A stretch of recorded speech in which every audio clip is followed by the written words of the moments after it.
Okay, we've mixed up our plaster Paris for this one. And we've set the eyes where we want them. So we're going to go ahead and put this in.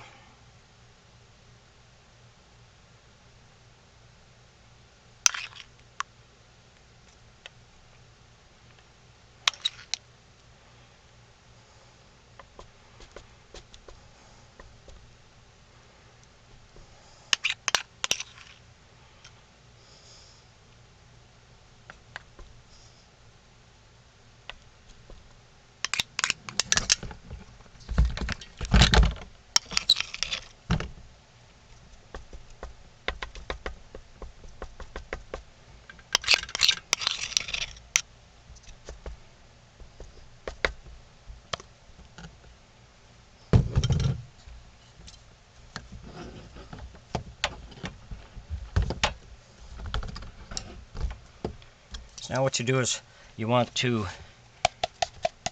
tap this, make sure it gets all seated in there, and then before it sets up you want to hold the head above your eyes and look at the eyes and make sure they're centered. It stays centered on you. Got to adjust it a little bit. If you adjust it before that sets, then you're in good shape, because once that hardens you'd have to take it all out to redo it. So we've got that set where we want it. So we're going to leave the head set, and then we'll come back after it hardens up. Thanks for watching.